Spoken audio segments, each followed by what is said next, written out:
Ya, voy a colocar el audio. Ya, po. Buenas tardes a todos y todas las presentes.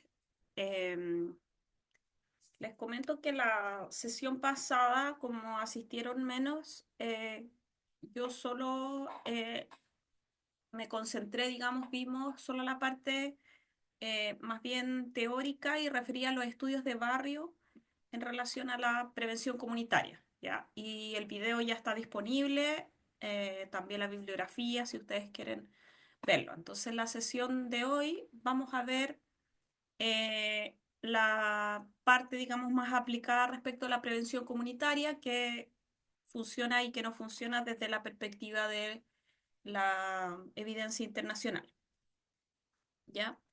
Entonces, voy a retomar algunos temas de las definiciones y estrategias que se incluyen dentro de prevención comunitaria, que lo vimos la sesión pasada igual como introductorio, pero lo vamos a retomar ahora para poder conectarlo con qué funciona y qué no funciona.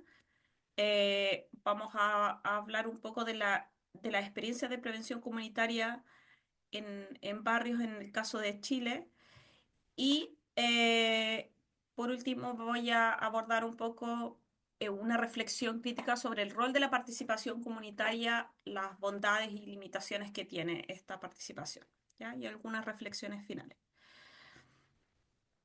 Entonces, retomando conceptos que vimos al comienzo del curso, prevención del delito puede definirse como toda acción orientada a evitar que el delito ocurra, promoviendo y fortaleciendo la seguridad no solo a través del sistema formal de justicia criminal, sino también a través de la promoción e implementación de estrategias que involucran a diferentes sistemas informales.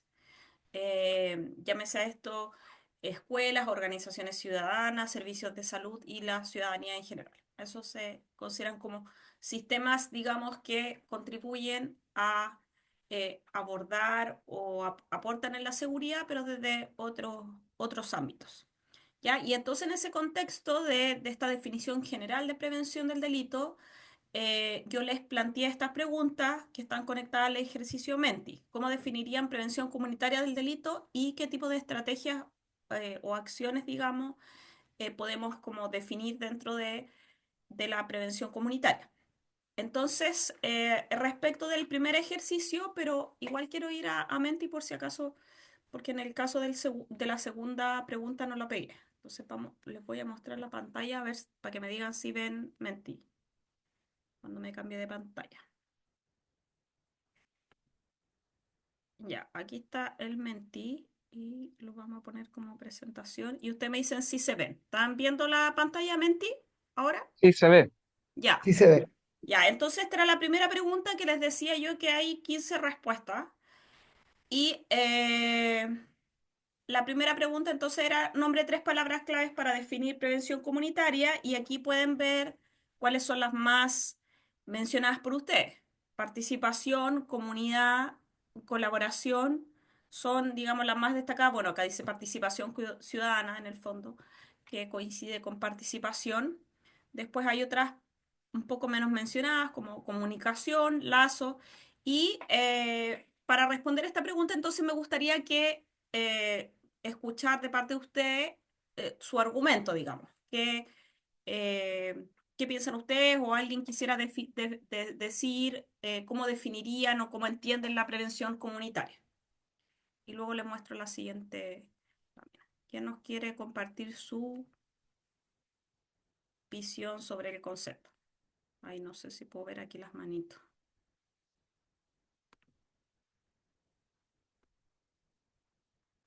Bueno, si no abren el micrófono nomás. Sí, ahí los veo, ahora los veo. Ya, ¿quién quisiera compartir las palabras que puso y explicar un poco cómo entiende la prevención comunitaria del delito?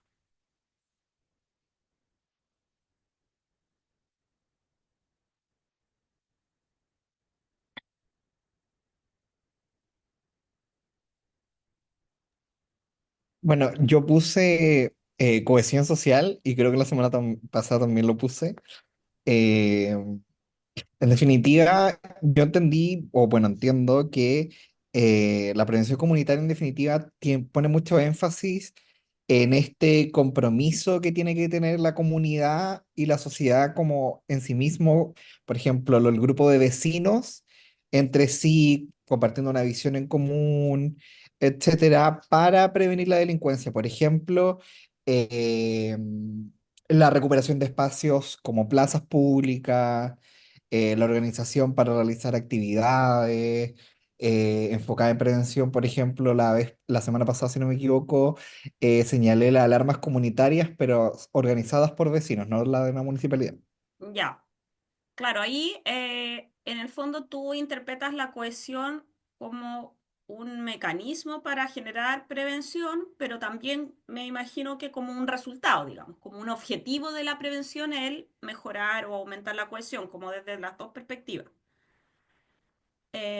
No sé si alguien más quisiera aportar con que haya colocado el concepto de colaboración, por ejemplo, o participación y que quisiera contarnos qué piensa, digamos, cuál es su visión sobre la prevención comunitaria.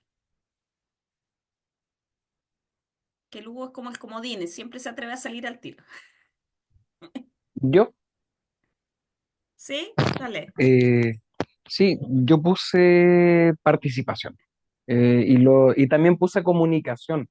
Ahí Y lo sí, ahí encuentro que los veo. ¿sí? Ya. Encuentro que está relacionado. También puse planificación. Esas son las tres que puse yo. Planificación, participación, comunicación. La participación, entendiendo también que es fundamental en cuanto a todos los actores, tanto formales como informales. Eh, de todos los actores comunitarios encabezando, liderando las actividades que se hayan definido para esta prevención y en relación a la comunicación, porque es necesario que llegue a todos los actores del barrio, tanto Mm, gubernamentales, no gubernamentales y la comunidad en general. Todos los vecinos, si están al tanto de las estrategias o con quién comunicarse o cuál va a ser la forma de operar y de actuar de todos, podría tener un mayor impacto la estrategia de prevención comunitaria. Es por eso que puse ya, súper, me esas palabras. parece súper relevante el tema de la comunicación, que a veces es algo que la política pública olvida, digamos, que a veces los diseños se hacen muy desde el escritorio de algunas personas, digamos, y se implementan, pero se olvidan que la comunicación es un elemento fundamental porque eso permite convocar, digamos. Entonces hay que buscar estrategias novedosas de comunicación. Cada día las personas están más desconfiadas. Si vemos los últimos resultados de la SEP, que lo podemos comentar en algún momento, no sé si lo vieron, las personas tienen muy poco interés y confianza actualmente en sus representantes, en los partidos políticos, en distintos niveles de representantes. Entonces, si llega, por ejemplo, un alcalde a implementar un programa con una idea, muchas veces los vecinos ya no se motivan, digamos. Entonces, hay que generar estrategias para comunicar. Y quería leer aquí lo que puso Anaís, que dice que no puede abrir su micrófono y dice que yo usé participación, comunidad y colaboración. Un poco dice la lógica de la cohesión que refiere Hugo. Creo que también en este tipo de prevención es importante una lógica más horizontal por sobre la imposición de medidas.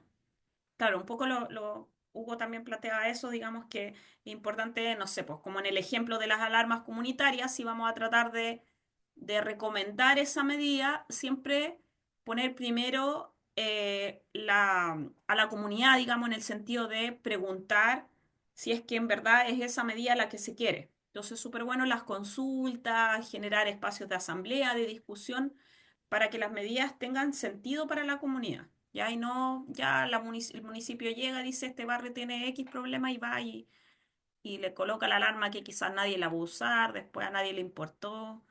Entonces eso tiene menos efecto. Y ahora se quedó pegado. Ahí está. Ya. Y la segunda pregunta que estaba conectada con las estrategias, ahí va. Entonces, esta pregunta yo les planteaba cuáles de las siguientes estrategias y acciones representan mejor el enfoque de la prevención comunitaria y los que respondieron, al menos varios de los que respondieron coincidieron en el primer lugar colocar una mesa territorial para la gestión de presupuestos participativos y en el segundo lugar la creación de una oficina de mediación de conflictos vecinales y en el tercer lugar estrategias de policía comunitaria. Me gustaría que alguien que haya votado por el primer lugar nos dé su explicación o por qué se le ocurre que esta puede ser una de las mejores estrategias o una buena estrategia. ¿Quién dijo mesa territorial? Que no sean de los compañeros que ya hablaron, quizá. Presupuestos participativos.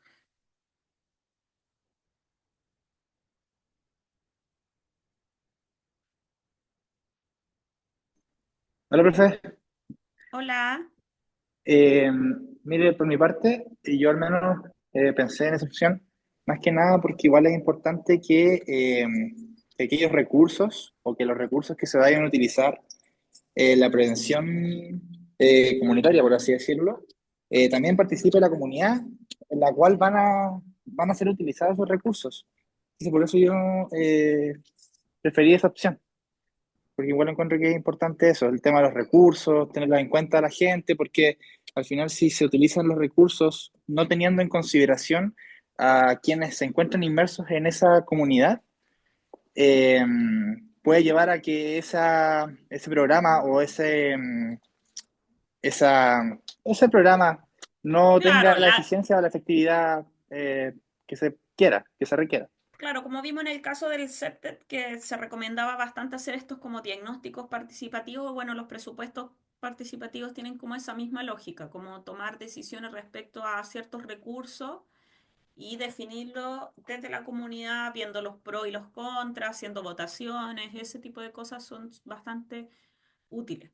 Los presupuestos participativos, de hecho, como política, se usan para definir los recursos en general de los municipios. Yo una vez, bueno, hace hartos años, estuve en una actividad en Brasil, en Porto Alegre, y me invitaron a ir a una actividad de presupuesto participativo y era súper loco porque las dimensiones de Brasil, se imaginan, son mucho más grandes que acá. Entonces era como un barrio que estaba votando sus presupuestos, pero era muchísima gente, como en un colegio o algo así. Y me pareció súper interesante la experiencia porque en el fondo era como decir los fondos del Pladeco, del municipio, que eran para 4 años. Ellos hacían todo este ejercicio de asamblea, discusión, si proponían iniciativas, o sea, habían juntas de vecinos, vecinos que proponían iniciativas, otros que proponían otras y las iban discutiendo y todos negociaban, digamos, en este contexto para llegar finalmente a priorizar ciertas iniciativas que podían ser de toda índole, digamos, no era solo de seguridad, sino que salud, educación y todo.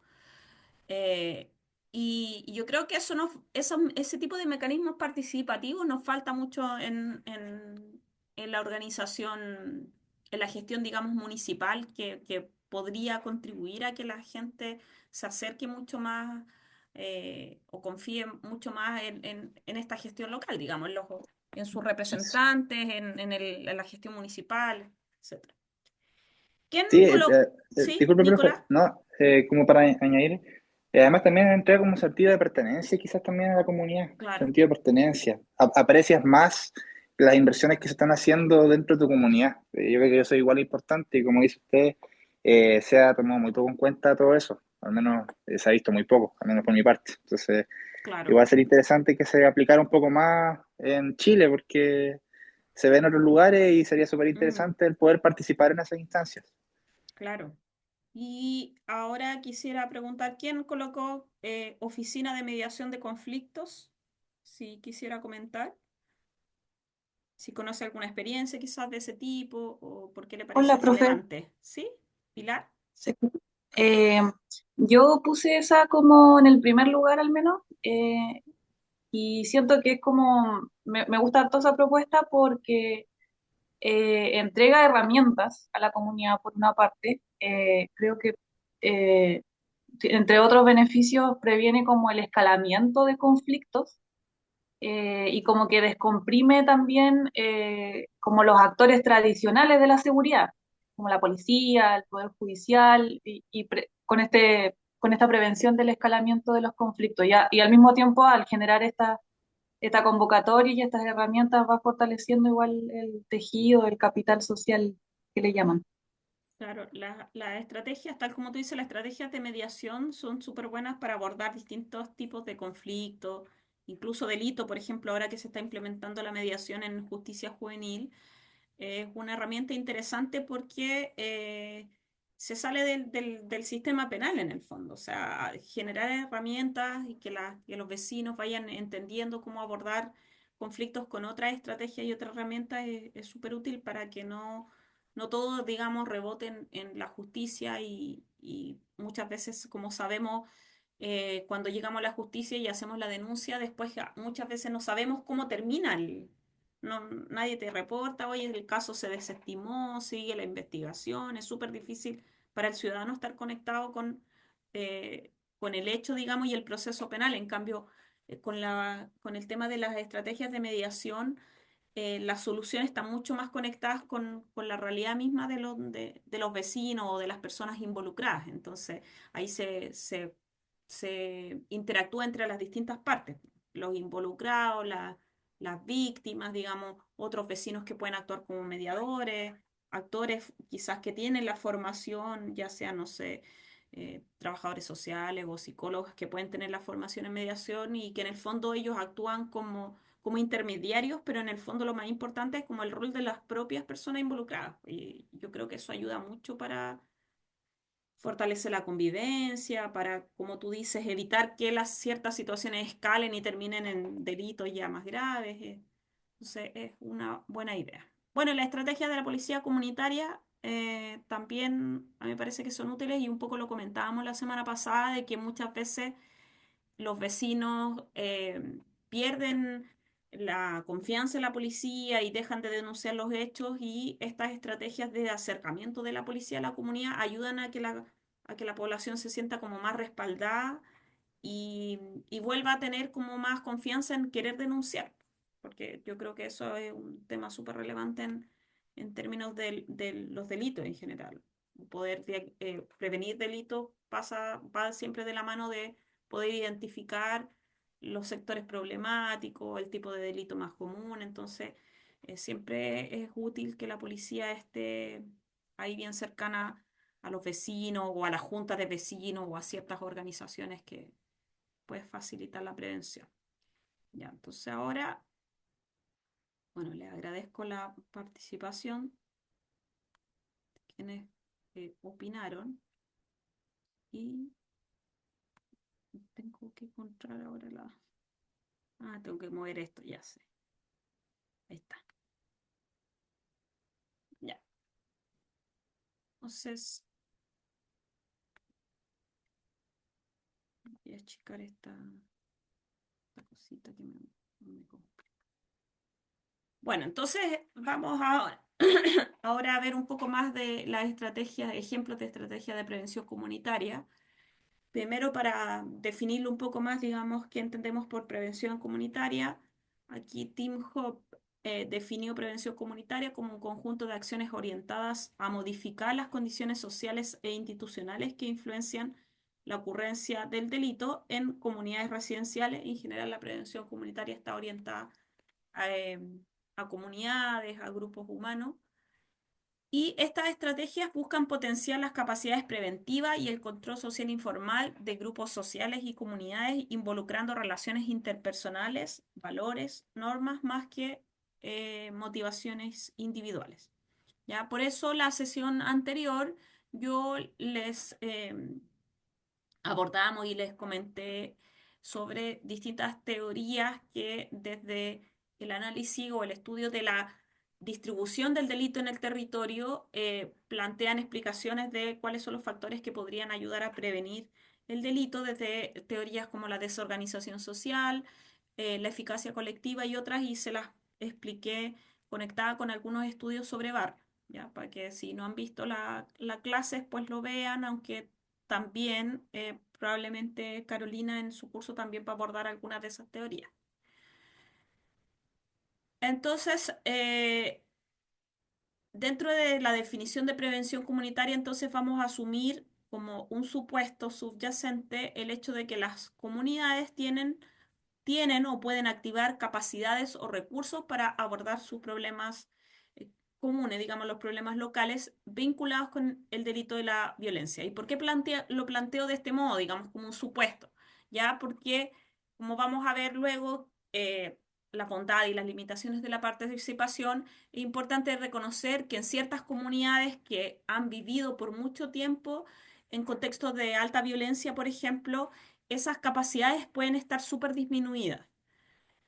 Por ejemplo, la confianza entre los vecinos puede estar muy baja, probablemente hay poca capacidad para organizarse, ya los vecinos no quieren participar porque las problemáticas llegan a un nivel, digamos, que los recursos que quizá en algún momento pudieron existir en la comunidad eh, se van perdiendo, ¿ya? Entonces, ahí es importante quizás buscar estrategias antes de llegar a la prevención comunitaria, incluso estrategias para recuperar esos elementos, esos recursos más básicos, digamos, de la comunidad. Otro supuesto es que los grupos y comunidades comparten valores orientados hacia el bien común y la búsqueda de un contexto libre de violencia y delito.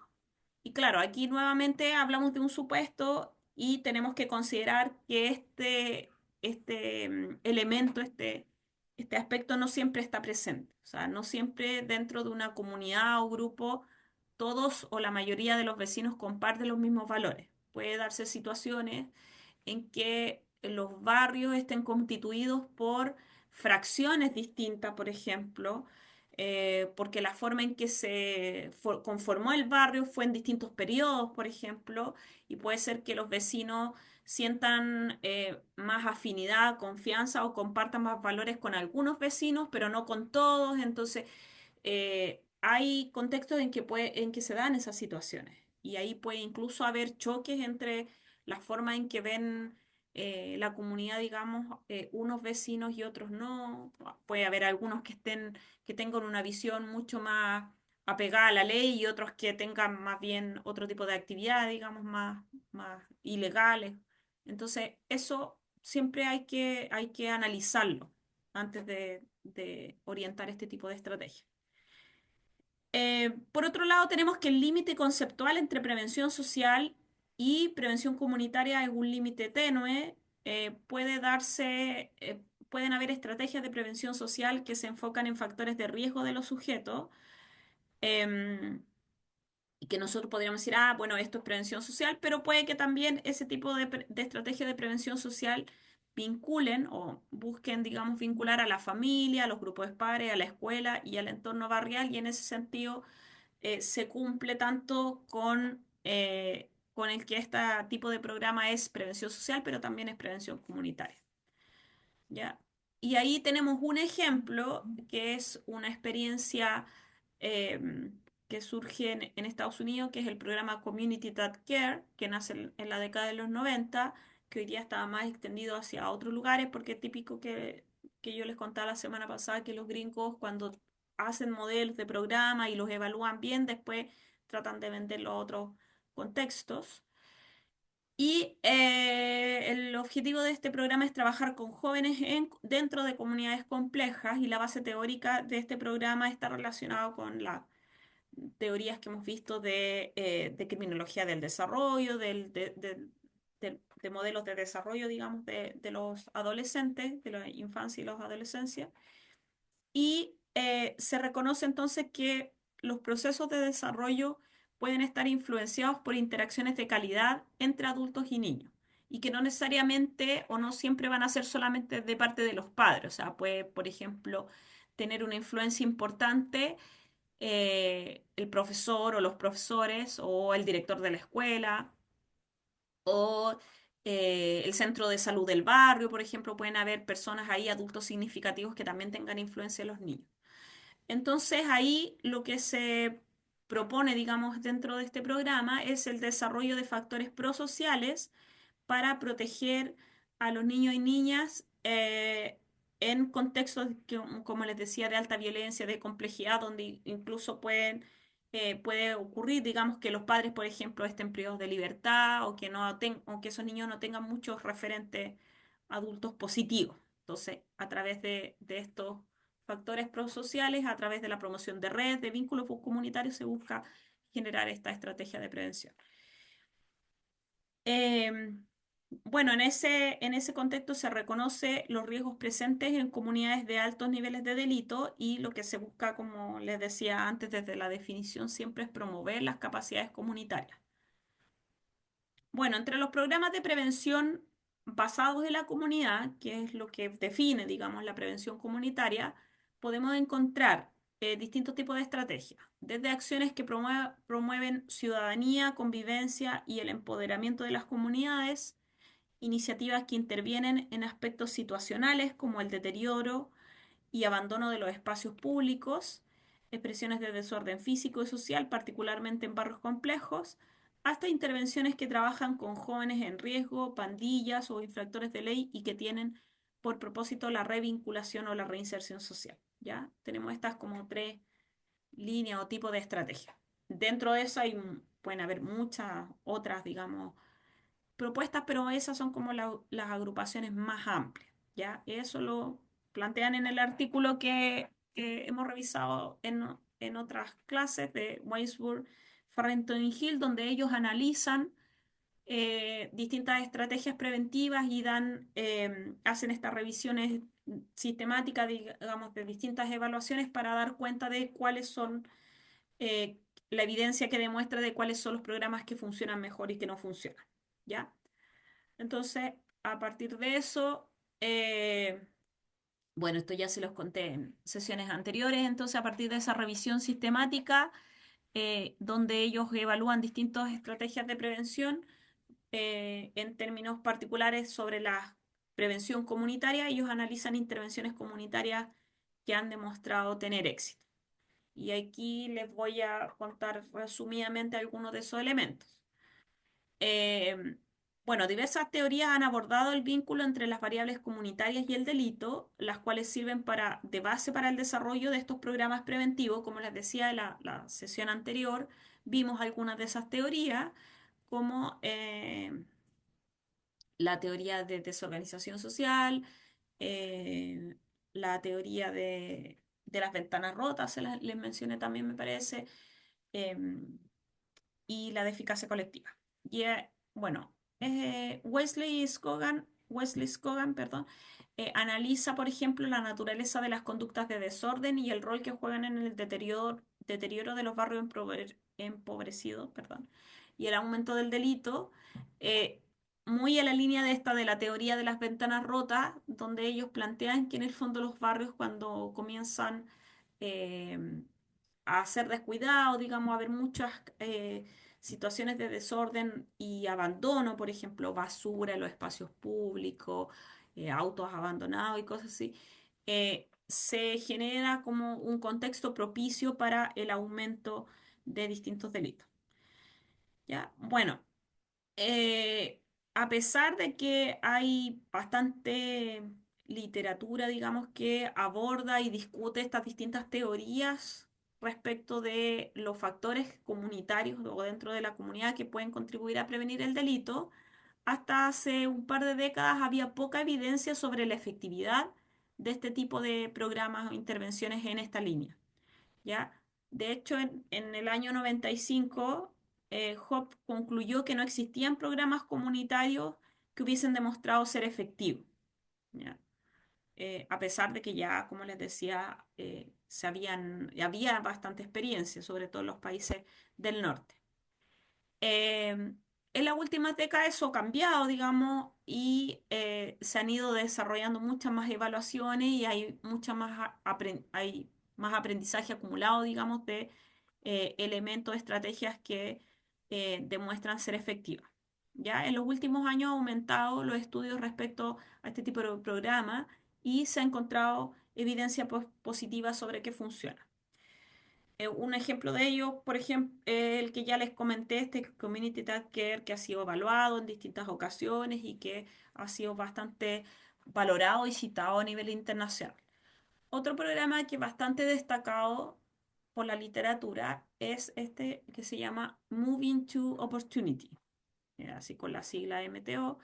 Este programa ofrece un subsidio, o bueno, ofrecía, no sé si un programa vigente, digamos, es un programa que se desarrolló en algún momento. De hecho, el programa es bien interesante porque se desarrolló bajo una lógica de una estrategia experimental para ser evaluada, lo que es bastante, digamos, singular porque la mayoría de las veces los programas de tipo comunitario, así como los de prevención situacional también, no están muy bien diseñados para ser evaluados y muchas veces no se evalúan respecto de su impacto, salvo que se evalúa a veces, no sé, por cuestiones como el funcionamiento, el desempeño, o a veces se evalúan algunos indicadores de resultados, pero no en términos de impacto. Entonces, este programa estuvo asociado a un diseño que contemplaba la entrega de subsidios a familias de bajos recursos y esas familias tenían la posibilidad de elegir el lugar donde deseaban vivir y podían moverse hacia áreas de mejores características, digamos, que sus barrios actuales. Lo interesante es que para generar el experimento se dieron se seleccionó al azar las familias y se le dieron distintos tipos de opciones, ¿ya? Entonces, algunas familias le entregaron recursos, subsidios para elegir, digamos, como les digo, la comunidad, a otros les dieron otro tipo de subsidio y otros simplemente generaron proyectos para mejorar los barrios sin que pudiesen cambiarse. Eran como, eran como tres o cuatro escenarios distintos, digamos, y eso los evaluaron. Ya, el programa, como les digo, entonces fue evaluado bajo este diseño experimental, incluyó a 4.600 familias en 5 ciudades de Estados Unidos y demostró altos niveles de efectividad. ¿Ya? ¿En qué sentido, qué fue lo que más llamó la atención, digamos, en términos de la evaluación? Es que esta, esta estrategia, o sea, la del grupo, digamos, que recibía la mejor oportunidad, que era la oportunidad de elegir el lugar a través del subsidio, al conformarse esos barrios, se encontraron bastantes buenos resultados en el sentido de que esos vecinos lograron tener mucho más sentido de pertenencia eh, y de afecto hacia el barrio, se generaron organizaciones de cuidado, digamos, hacia el barrio y hubo como un desarrollo social eh, mucho más positivo, digamos, con mejores recursos comunitarios, lo que contribuyó a que esos barrios eh, expresaran menos indicadores, mucho más bajos indicadores de delito, violencia y otros indicadores que se midieron en el estudio. Entonces ahí es donde este tipo de estrategias concluyen, digamos, a partir de esa experiencia, que la posibilidad de elegir el lugar es importante para las familias, para este sentido, como les digo, de pertenencia, ¿ya? Porque muchas veces lo que ocurre es que las familias pobres, aun cuando hayan tenido su vivienda a través de un subsidio, ya lo que hace que les da la posibilidad, digamos, de tener la vivienda, no tienen la posibilidad de elegir y los sectores se van empobreciendo y después tampoco tienen la posibilidad de vender, entonces se sienten como una lógica de estar atrapados en el barrio más bien que sentir apego hacia ese territorio. Y esa sensación de estar atrapado produce una desafección que termina generando, digamos, que la gente ya no se vincule, no quiera organizarse, ese tipo de elementos. Bueno, en mi tesis yo analizo esa variable, como le digo, de apego y ahí me parece que yo cito algunos estudios que hablan de ese tema. Y no me acuerdo si cito a ese programa en particular, pero cito ese elemento como uno de los factores que ha sido valorado en los programas de prevención comunitaria, el sentido de pertenencia, el afecto por el barrio, etcétera. Bueno, en otra línea, Hill es otro autor que ha realizado esta compilación y evaluación de programas preventivos que basados en la comunidad y revisó distintos tipos de intervenciones y esta autora concluyó a partir de esa evaluación que los programas de prevención terciaria basados en tutorías y salidas alternativas a la prisión, es decir, que trabajan con adolescentes infractores o con adolescentes en riesgo, muestran en su mayoría buenos resultados. En cambio, otro tipo de programas que son de prevención secundaria, pero que no tienen una orientación tan clara respecto de la metodología o de estas herramientas como de tutorías y acompañamiento, son más ambiguos, digamos, los resultados. O sea, a veces muestran buenos resultados y a veces eh, resultados, digamos, poco significativos. Adicionalmente, la autora destacó la amplia evidencia que respalda la efectividad de programas de prevención comunitaria orientadas hacia el fortalecimiento de liderazgos eh, y vínculos positivos en jóvenes con características de alto riesgo. Y ahí, llevándolo al caso de América Latina, en América Latina también hay algunos programas, perdón, hay algunas evaluaciones de programas en Centroamérica, en estas experiencias que tienen que ver con las pandillas donde también se ha demostrado que el trabajar con estos grupos complejos, digamos grupos, bandas o pandillas, se puede hacer a través de estrategias de intervención de liderazgo, ¿ya? Como levantar desde estos mismos grupos, organizaciones, liderazgos que puedan ser valorados por otros jóvenes y de ese modo motivar cambios de conducta. Ahí el grupo que tiene que presentar la próxima semana, o sea, perdón, no la próxima semana, el sábado, me parece que hay un grupo que tiene que presentar el FICA Vivo, ¿cierto? Que me parece que en el FICA Vivo había algo relacionado con eso.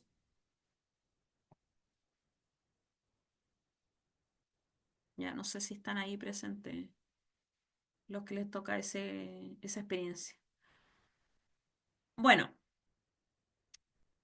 eh, respecto de este tema de qué elementos funcionan, bueno, por contraste de lo que les planteaba recién, hay resultados menos consistentes respecto de los impactos, por ejemplo, de centros comunitarios que realizan tratamiento al consumo de sustancia con esta misma población, o sea, también orientado a jóvenes que han estado en conflicto con la justicia o que son infractores, pero en este caso se trata de estos centros como de internación de tratamiento de drogas, pero que son, digamos, tipo centros comunitarios donde se realizan los tratamientos. Ahí, ¿qué quiere decir que sean menos consistentes? Que hay evaluaciones donde de ese tipo de programas que han tenido buenos resultados, pero otras evaluaciones en otros casos que a veces no hay resultados o los resultados son menores, digamos.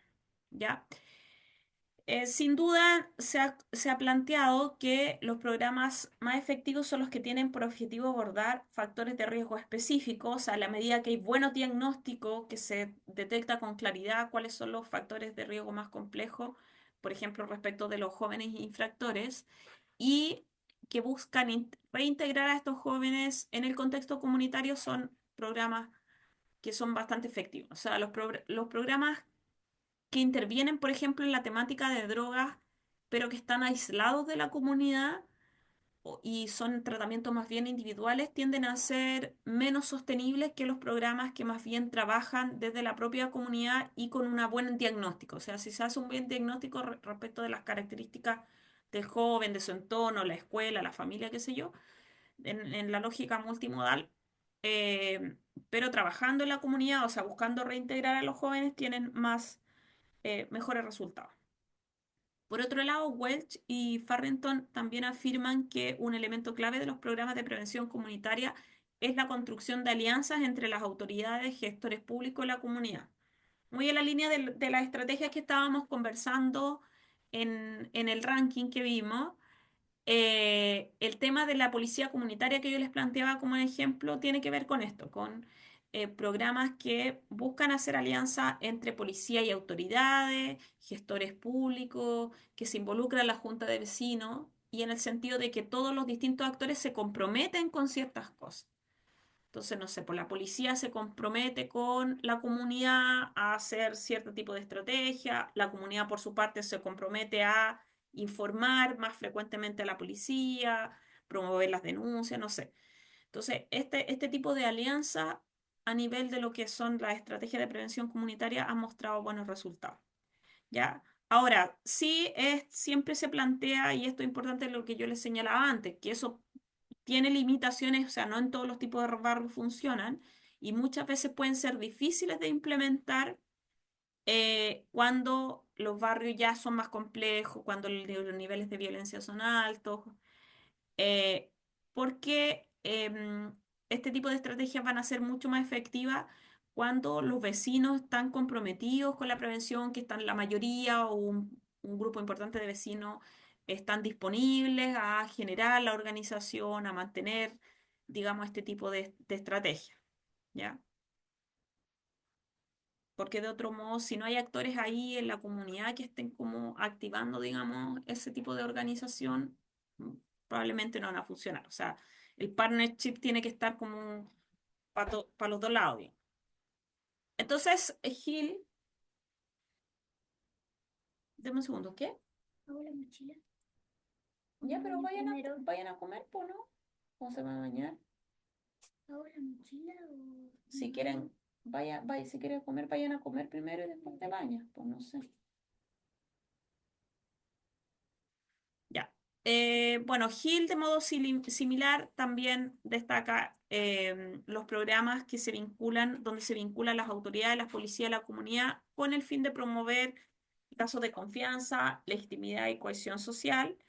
Y bueno, destaca que este tipo de estrategias son bastante efectivas cuando se moviliza a la comunidad en acciones preventivas. Ello incluye ciertos mecanismos claves que tienen que estar presentes para que este tipo de programas tengan más efecto. El fortalecimiento de los lazos sociales, o sea, que existan redes y que se trabaje con las redes comunitarias. La promoción del ejercicio de los controles informales y el fortalecimiento del vínculo entre el control social informal y formal, en este caso autoridades, policía, así como acciones de reinserción social. O sea, reconocer que en barrios complejos, cuando hay personas que han estado en conflicto de la justicia, también requieren tener la oportunidad de volver a sus comunidades y ser reinsertadas, no excluidas. Pucha, justo mi hija me quitó el teléfono.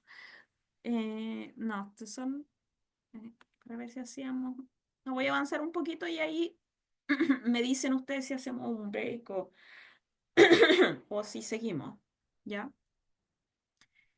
Entonces, ahora estas, como les decía, son principalmente la evidencia que surge desde estrategias, de esta revisión de estrategias internacionales, los elementos que en distintos estudios se destacan. Y en ese contexto les voy a contar un poco sobre las estrategias de prevención comunitaria en barrio en nuestro país, ¿ya?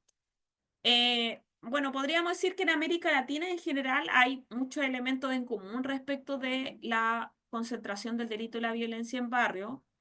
En la mayoría de los países de América Latina, como ustedes saben, hay altos niveles de desigualdad social, socioeconómica, pero también en la oferta de las políticas públicas, en la presencia del Estado, y eso genera que el delito y la violencia se comporte de una forma desigual en el fondo en América Latina. O sea, que podemos tener dentro de una ciudad eh, sectores muy focalizados eh, donde se concentra, digamos, altos tipos de, altos niveles de violencia y delitos, ¿ya? Y también hay diferenciación, digamos, por ejemplo, los delitos típicamente asociados a la propiedad, eh, delitos comunes que ocurren en la calle, los delitos contra la propiedad tienden a ocurrir en zonas más comerciales, de más afluencia de público, o en barrios más acomodados de las ciudades, mientras que los delitos más violentos, que más generan impacto, tienden a concentrarse en los barrios que eh, están más, como les decía, de cierto modo abandonados de los recursos socioeconómicos, de la presencia del Estado, de distintos factores. Estos barrios afectados por la desigualdad, la precariedad urbana, la concentración de la pobreza y el tráfico de drogas suelen, digamos, y las altas tasas de delito suelen confluir, digamos, todos estos elementos. Y por esa razón, por esta, digamos, distribución desigual, es que la literatura a nivel internacional y particularmente en América Latina ha tendido a recomendar que los gobiernos municipales y locales tomen cada vez más rol y, digamos, se coordinen con las definiciones o diseño de políticas del gobierno central para implementar iniciativas de prevención y control. ¿Ya? Sin embargo, la experiencia en América Latina de éxito en general es escasa. Vamos a ver en el seminario que vamos a tener de buenas prácticas algunas de esas iniciativas, las que, digamos, hemos encontrado que son exitosas, que tienen evaluación y todo, y vamos a discutir un poco más de esto.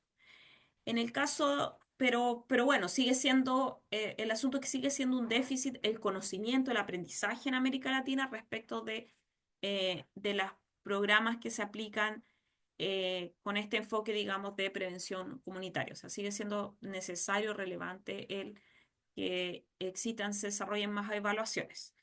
En el caso de nuestro país, hemos tenido una historia de intervenciones en barrio desde la primera experiencia de Barrio Seguro que que parte como en el 2001 al 2007, después Barrios en Paz Residencial y el otro que se llamaba Barrio en Paz Comercial, creo que fue en el periodo del gobierno Piñera, del 2010 al 2014, después Plan Iniciativa Legua, que es un proyecto, plan, digamos, que está enfocado en el barrio Legua, que se desarrolló también entre 2010 y 2014, que en otros periodos también funcionó o se desarrollaron intervenciones. Bueno, Barrio Seguro parte con la intervención en Legua, pero en distintos periodos han habido distintas intervenciones. Ese es uno de los barrios más intervenidos. Y ahí en el libro que yo hice sobre ese barrio pueden ver cómo esas acciones van y vienen, digamos. Hay intervenciones y después el barrio queda de nuevo, digamos,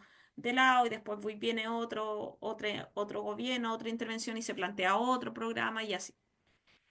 Y tenemos luego los planes integrales para barrios de alta complejidad o BAC del 2015 al 2018.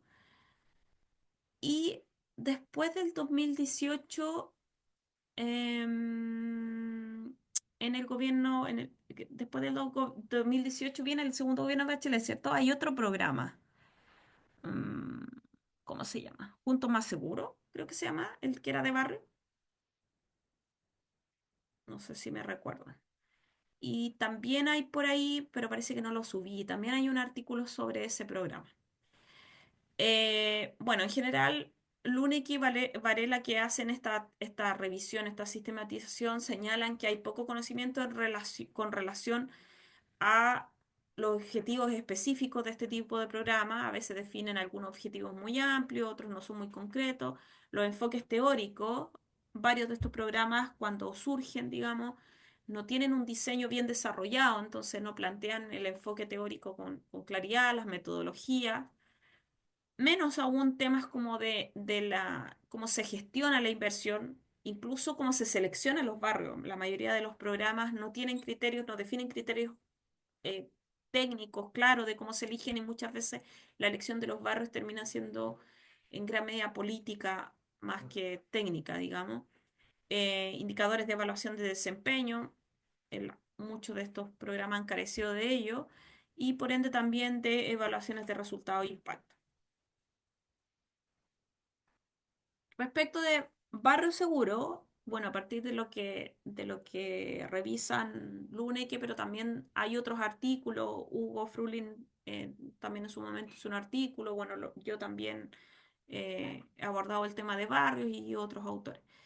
Entonces ahí pueden verlo. Pero ¿qué sabemos del Barrio Seguro? Bueno, planteó como objetivo general reducir la violencia, el delito y el temor en barrios considerados vulnerables por su condición de pobreza, sus altos niveles delictuales, ahí estaba el junto más seguro. Altos niveles delictuales y la presencia del narcotráfico. se proponía en términos de componente em, trabajar o abordar el delito a través de un componente de control y inteligencia policial. Otro de los componentes clave era la recuperación de espacios públicos en términos de infraestructura. Otro, la movilización comunitaria y la prevención psicosocial. Y por último, el cuarto componente del programa era la reinserción social y el acceso a la justicia. Em, bueno, las evaluaciones que se llegaron a realizar de algunas de las iniciativas del Barrio Seguro, eh, que fueron más bien evaluaciones de, como les decía, de proceso, de resultado. Las últimas intervenciones, los últimos barrios que se intervinieron en Barrio Seguro, sí se trató de definir mejor indicadores y aspectos para ser evaluables, y ahí esas últimas intervenciones sí conllevaron algún tipo de evaluación. De esas, lo que se destacó o se señaló en esas evaluaciones es que en general, el programa tendió a centrarse en las acciones policiales, o sea, en el componente de control, de policía, de represión, en desmedro de la prevención social. O sea, si bien el programa implicaba recursos para prevención social, para infraestructura, en general, casi toda la coordinación se centraba en esta intervención policial en el barrio. Luego, se dio en general un bajo nivel de sustentabilidad de las intervenciones, porque muchas de los proyectos de estos de barrio, los barrios que fueron intervenidos, los actores que entraron a aplicar los programas, eh, se hacía la estrategia, digamos, a través de licitaciones. Entonces licitaban eh, organismos, digamos, que ofrecieran distintos componentes del programa. Entonces podía, no sé, pues ver que era un barrio, la licitación se la ganó, por ejemplo, la Alberto Hurtado, que la Universidad Alberto Hurtado trabajó en algunos de estos barrios. Y no sé, por el barrio, ay, ¿cómo se llama? Sara Gajardo en La Granja, parece que era.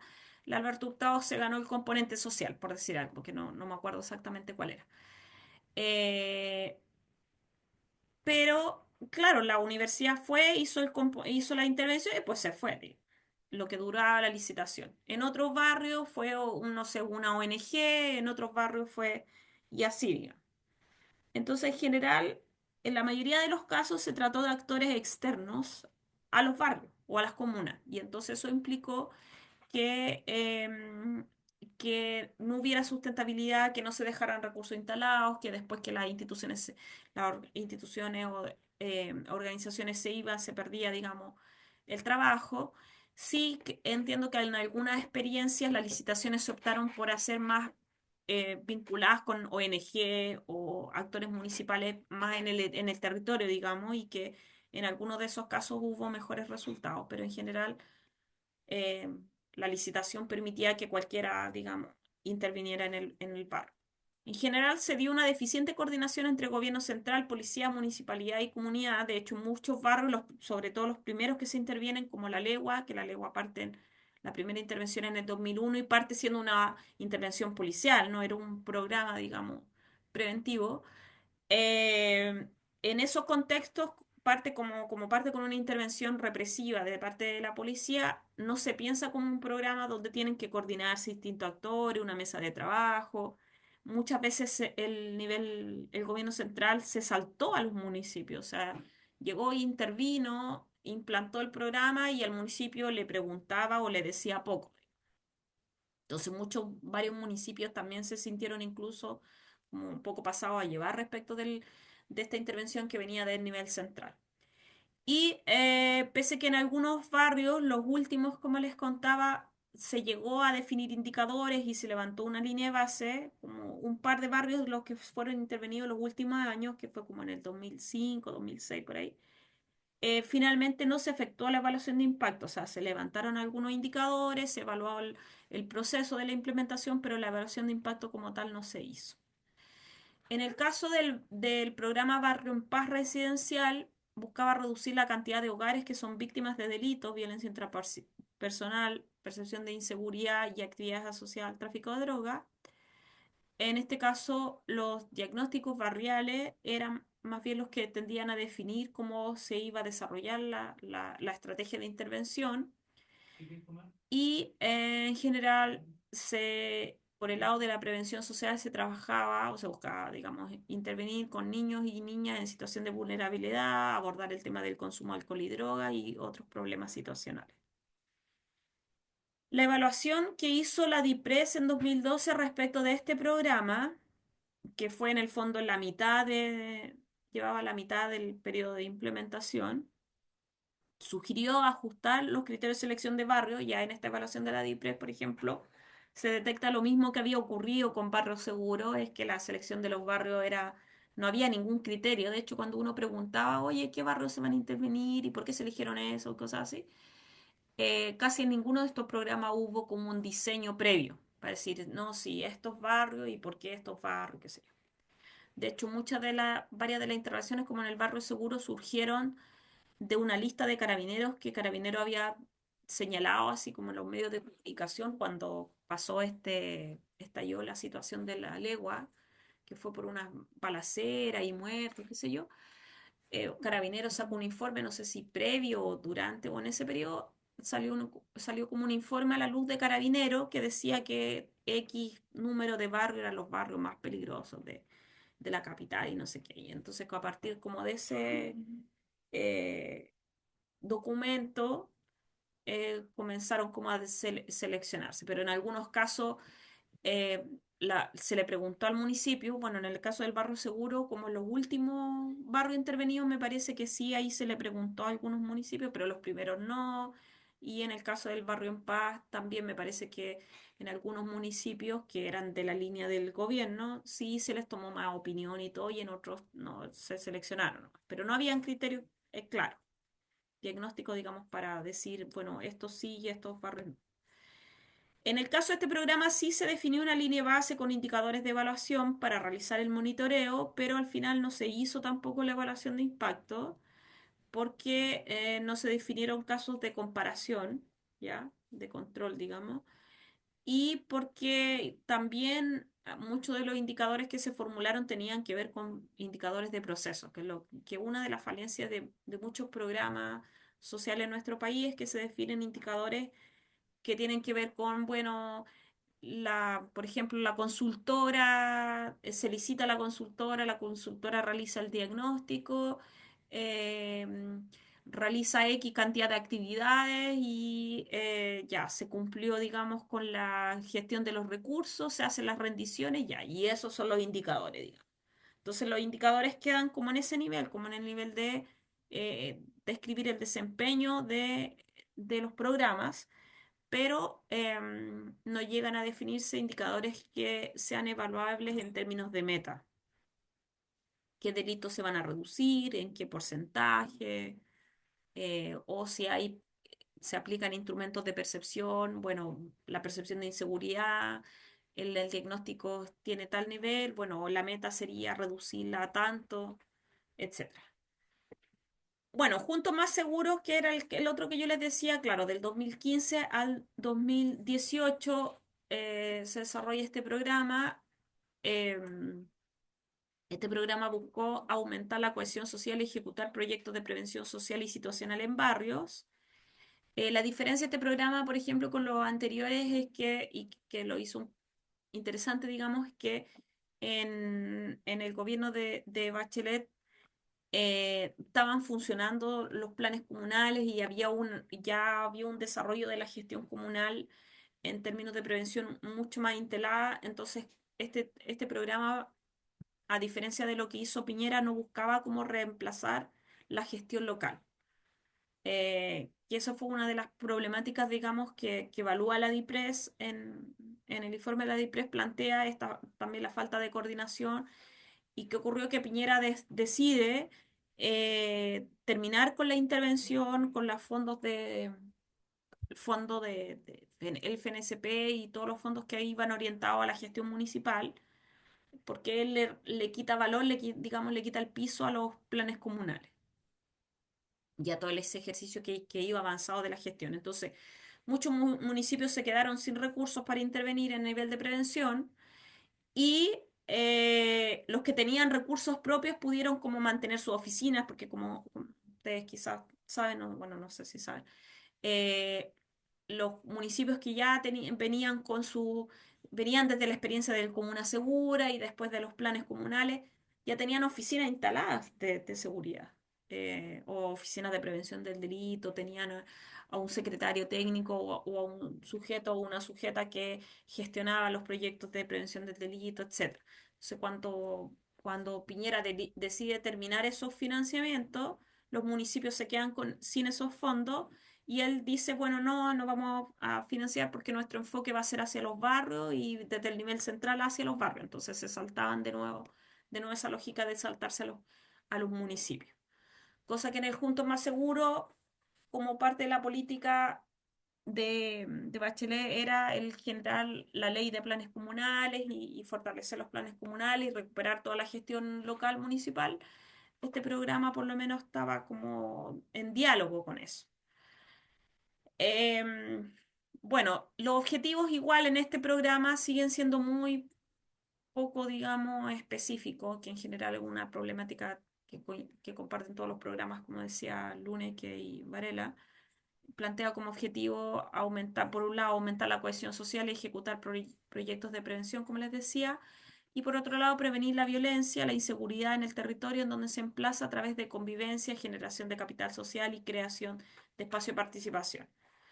Eh, la diferencia es que ellos trataron de poner más el acento, el objetivo y en la evaluación más en la promoción en el fondo de la convivencia, del capital social, más que en cuánto iban a disminuir, en qué delitos y, digamos, no se pusieron objetivos tan ambiciosos en términos de la reducción de la criminalidad. Y ahí hay un artículo, aquí está el artículo que yo les señalaba, que me parece que no lo subí, se los puedo compartir si es que ponerlo ahí en la bibliografía complementaria, que es una evaluación de los barrios de Recoleta, ¿ya? Y en esa evaluación, en ese artículo que evalúan esos barrios, valoran elementos del programa como la institucionalización de las mesas barriales territoriales, las que siguieron funcionando aun cuando después el programa ya había finalizado y ya no estaba, digamos, el financiamiento. La participación ciudadana se promovió, digamos, y logró mantenerse activa y en vinculación con el municipio. Ya hubo un buen diálogo, digamos, entre los actores municipales y el programa a nivel de barrio y se desarrollaron distintas acciones para la generación de capital social comunitario. Por lo menos en ese barrio, lo que fue esa evaluación, se, em, se observó que había capacidad de seguir funcionando en forma organizada como barrio más allá del programa. Y no sé si les parece que haga un break o prefieren que sigamos y terminemos. Y usted me dice, son las 8:15. Un break estaría bien, Liliana. ¿Sí? Ya, Sí, pero a las 8 son como las 8:15, como a las 8:25, 8:30. Eh, y ahí para yo terminar como a las 9:15, 9:30, digamos, aprox. ya. ¿Ya? Y tenemos una consulta. Consulta. Eh, en el cronograma parece que las presentaciones son la próxima semana. No, pues esta semana, ¿no? Sábado 10. Yo tengo programado el viaje para este sábado, no me...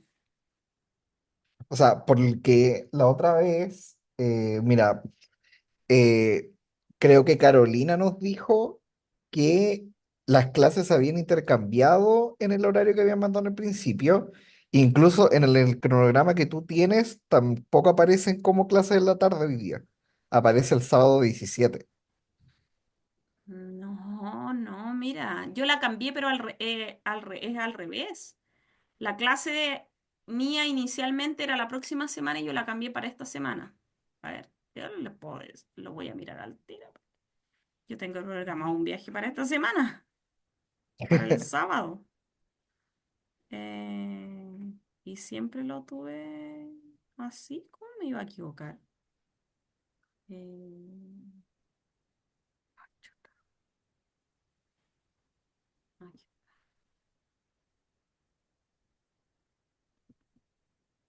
¿Cómo tan-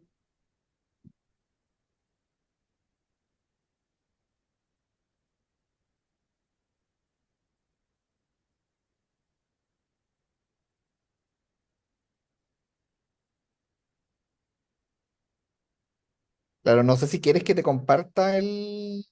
Oye, ¿lo encontraste? Sí, planificación. Ahí igual le voy a preguntar a la Carolina porque si estamos las dos cruzadas. Ya, el 24, los 26, después el 30, después el 8 de mayo. Tenéis razón, yo tengo aquí como 17 de mayo. Claro, y en el último calendario que nosotros tenemos aparece lo mismo, que la Caro tiene dos clases este sábado y tú tienes dos clases la próxima semana. Mensa. Ya. Oye, hagamos el break. Uy, voy a revisar el correo para confirmar, pero claro, está programado en esta versión, que creo que es la última, lo tengo el 17. Ya, déjenme ponerle pausa.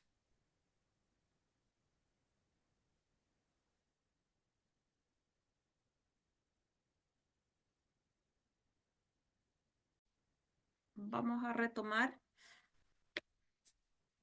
el tema. Ay,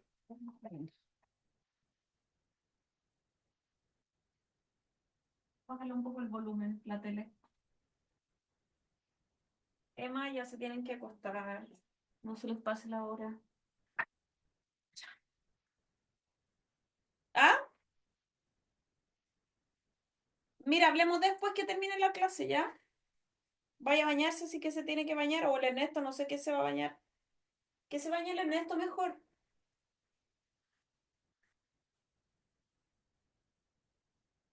Tú te puedes bañar en la mañana porque la clase parte a las 8:30, no a las 8.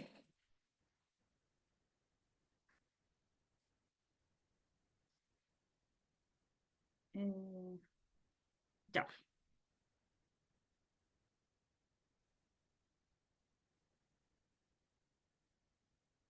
Ay, compartir.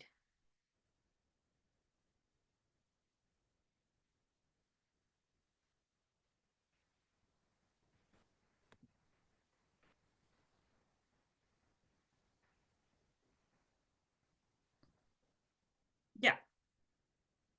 Entonces, bueno. Entonces,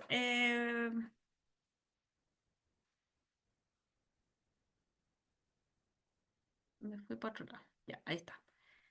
Entonces, bueno, Luna y Varela, como les decía, en su artículo analizan eh, estos programas de barrio, hacen esta sistematización, revisan distintos antecedentes y,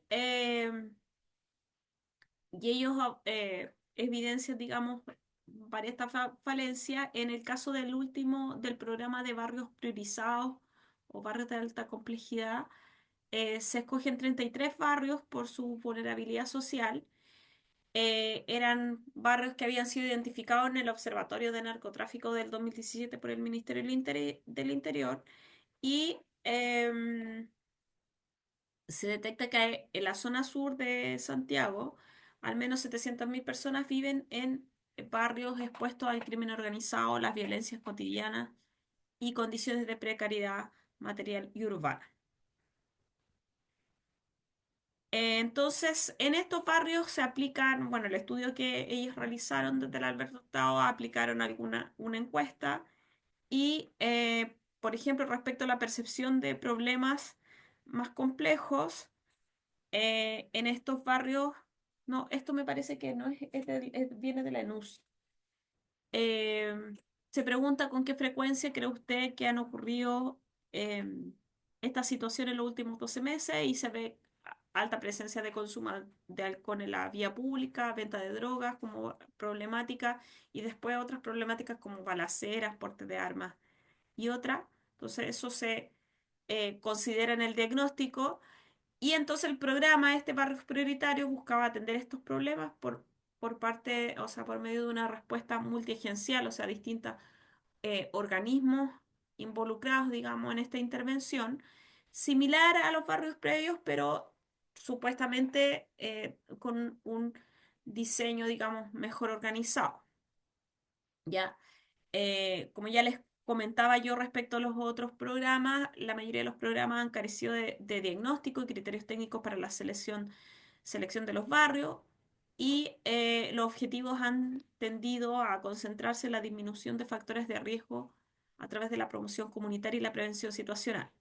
Y en general, la mayoría de los programas, sino es que todos, digamos, han carecido de la evaluación de impacto que les señalaba. Entonces, en esta tabla, que es una versión adaptada de la que incluye Luneque y Varela en el artículo, ellas hacen como una comparación entre los distintos programas para hacer como este análisis, digamos, de lo que tienen en común y las diferencias.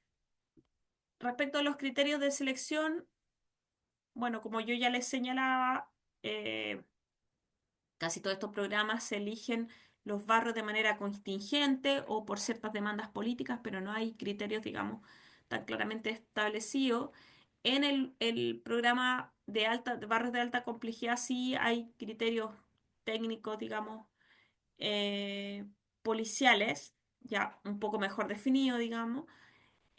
Y ahí entonces podríamos decir como positivo respecto de la continuidad o discontinuidad, que este último programa mejora el diagnóstico, digamos, con ya indicadores mejor definidos, ¿ya? Luego eh, tenemos respecto de las instituciones, bueno, en casi todos se involucra el Ministerio del Interior, la PDI, CONASE o después Senda, digamos. Eh, y una diferencia importante, como les señalaba, es que algunas intervenciones las municipalidades tienen un rol más relevante y en otras menos relevante. Ya se fue, en la medida, digamos, que fueron avanzando la experiencia de estos programas, se fue considerando con una mayor relevancia la municipalidad. Sin embargo, el plan Barrios de Alta Complejidad participan distintos organismos, incluidos los municipios, pero aquí hay otros actores nuevos, digamos, como Ministerio del Deporte, el CENSE, las organizaciones vecinales, empresas privadas también se integran. Entonces, el sentido de la multiagencia mejora, digamos, en este programa, y el MIMBU va a tomar un rol protagónico de la mano que el rol de la policía en este último programa disminuye, a diferencia, por ejemplo, de Barro Seguro, que fue un programa mucho más policial. Respecto del enfoque, bueno, en el Barro Seguro fue sobre todo prevención situacional y un foco fuerte en lo policial, en el control policial. En el plan de iniciativa Legua predominó el enfoque socioespacial de rediseño urbano y algunas estrategias de desarrollo comunitario. Eh, y en el último, el de alta complejidad, estaba más centrado en factores de riesgo y también con un énfasis fuerte en la infraestructura pública y la vivienda.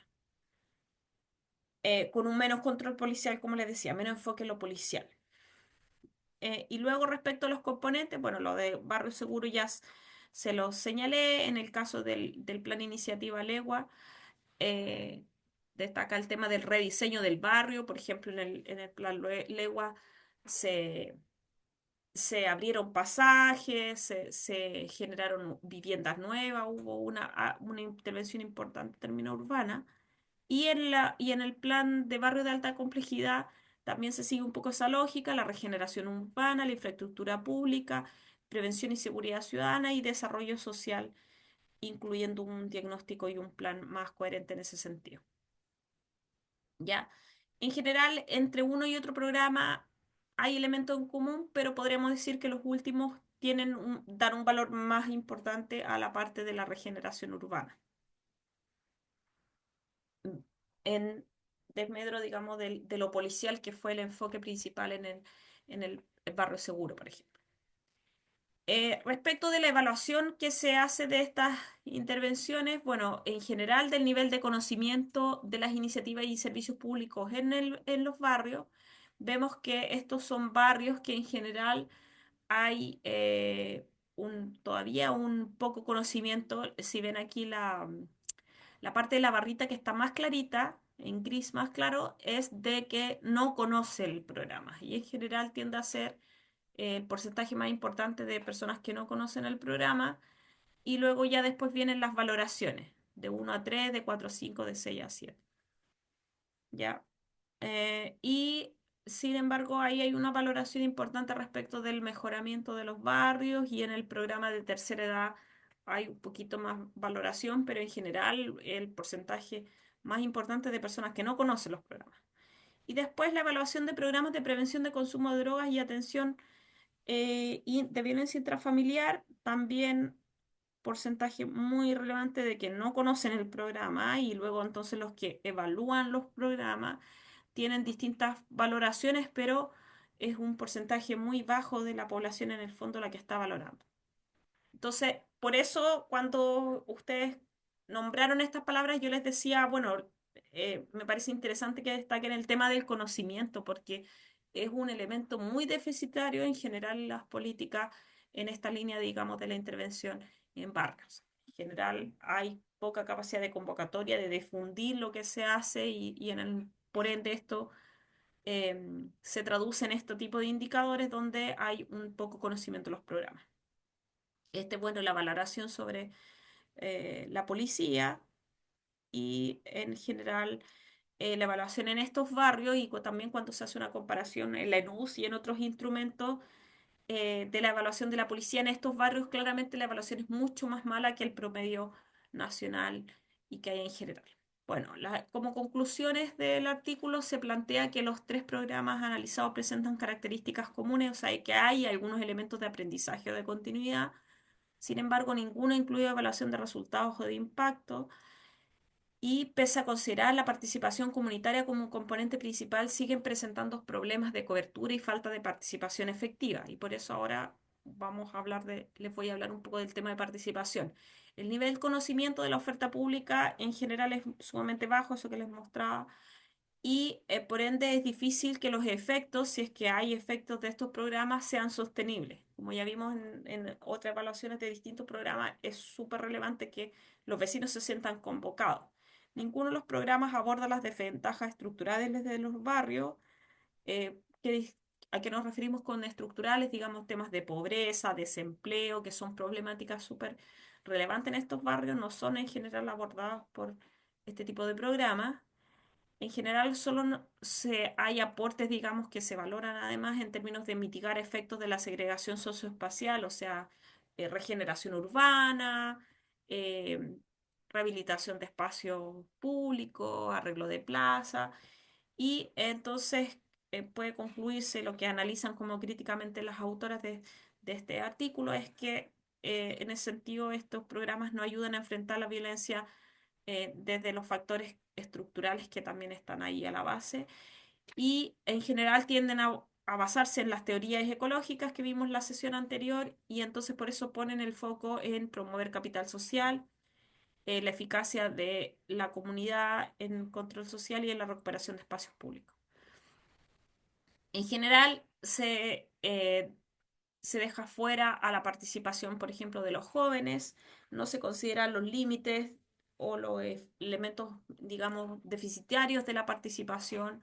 En general no se hace cargo de los problemas más macrosociales, ya se los señalé. El rol de la policía tiende a ser ambivalente, porque varios de los programas, sobre todo los primeros, surgen por situaciones de violencia donde la primera reacción es con control y represión, y después eh, viene como la intervención social, y ahí lo que se genera es más bien la tendencia a que se generen más situaciones de abuso policial, y se aumente la desconfianza, digamos. Entonces ahí hay una problemática de confianza y legitimidad respecto a la policía que dificulta, digamos, el funcionamiento, la sostenibilidad de estos programas. se enfatiza la investigación criminal del tráfico de droga, por ejemplo, en algunos de estos programas, pero en los últimos eso pierde relevancia. Y bueno, los estudios recientes sobre policía en barrios destacan la necesidad de que se analice el rol de la policía y que se busquen estrategias para mejorar ese rol en el sentido de abordar esta significativa desigualdad territorial, o sea, que la policía tenga un modo de comportamiento en este tipo de barrios complejos con muchas características de abuso, corrupción, mientras que en otros contextos, en otros barrios, el comportamiento de la policía es muy distinto. Entonces, en esta última parte de la sesión me interesa abordar, como les decía, el rol de la participación ciudadana un poco para problematizar este componente clave de la prevención comunitaria, digamos. ¿Cuánto podemos esperar de la comunidad respecto a la participación? Si siempre es un elemento positivo, tiene sus limitaciones. ¿Qué vamos a entender por participación ciudadana? Bueno, desde el texto de Carrasco, la participación se define como cualquier actividad ciudadana que busque influenciar en la vida política colectiva más allá del ámbito electoral, y esto puede asumir dos formas. Por una parte, formas de acción colectiva no institucionalizadas que van a buscar incidir en la arena estatal bajo una lógica de bottom-up, es decir, de abajo hacia arriba. Y en segundo lugar, mecanismos de participación no electoral que son diseñados por la autoridad para incrementar la participación en procesos de toma de decisiones. Y estos se conocen más bien como participación ciudadana institucional. O sea, siempre vamos a tener estas dos estrategias. Y claro, la participación ciudadana institucional, que tiende a ser mucho más instrumentalizada, también es menos sustentable, ¿cierto? O sea, como que hay periodos donde aparece o se utiliza o se convoca esa participación, pero después no hay un trabajo permanente. Ejemplos de estrategias de prevención en el fondo que busquen o de gestión comunal que busquen favorecer la participación son los consejos comunales de prevención del delito o de seguridad ciudadana y las mesas barriales. Hasta podríamos ver plebiscitos que también son mecanismos de participación, digamos, formal e institucional. Y estas estrategias de gestión las vamos a abordar más en detalle en las próximas clases. En términos de la evolución histórica, bueno, el artículo Carrasco analiza como la evolución de la participación en nuestro país, destacando, digamos, cómo entre la década de los 80 y los 90 en buena parte de los países de América Latina se dieron procesos de promoción de la participación, un poco de la mano de este proceso de transformación desde contextos que venían de dictadura, digamos, hacia los procesos de democratización de los países. Entonces, de la mano de esos procesos es que se fomentan estas actividades de promoción, programas de presupuesto, por ejemplo, el ejemplo que les daba de los presupuestos participativos, programas de gobernanza local. Sin embargo, en muchos casos, en muchos países, estos esfuerzos tendieron a ser limitados y tendieron a concentrarse en algunas instancias particular, en algunas, digamos, más bien favoreciendo a ciertas élites y no tan estatalizadas. ¿Alguien quiere decir algo? No, es que no lo estoy viendo. Y ahora sí.